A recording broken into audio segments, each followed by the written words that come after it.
Magandang umaga po mga kabayan, atin pong silipin ngayon itong MRT-7, no?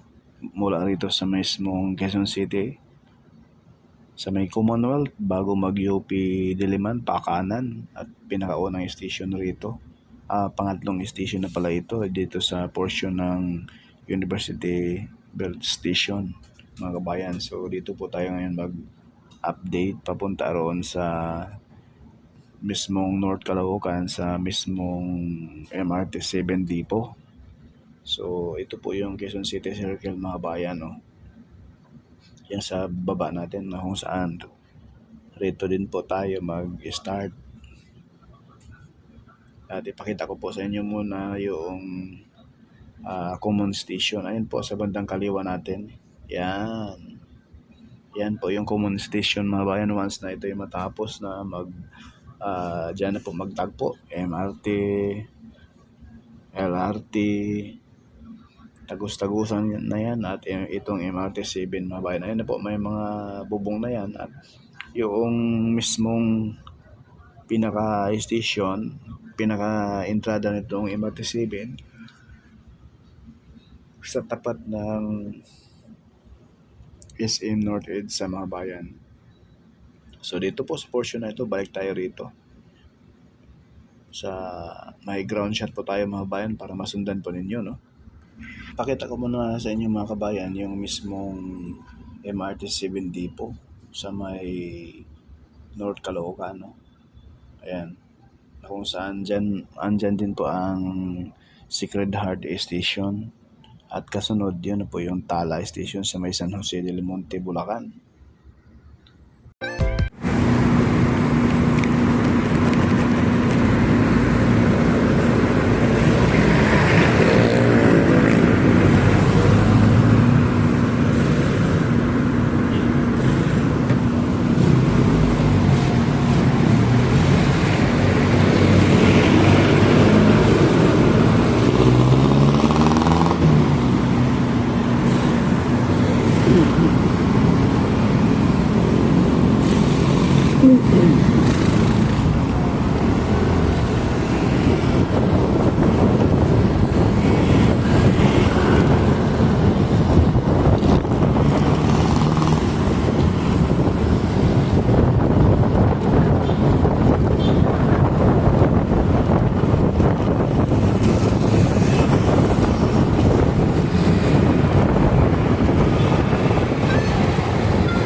MRT-7 sa may Manggahan Station.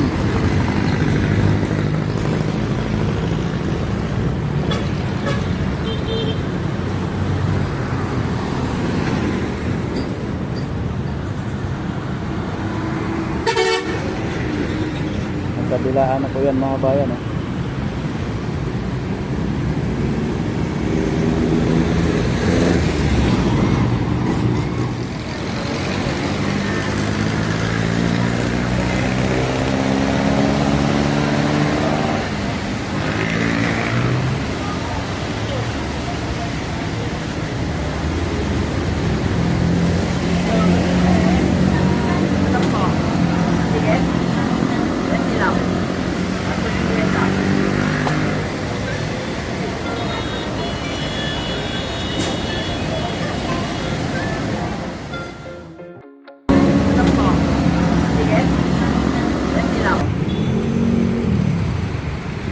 Bakit Bisaya?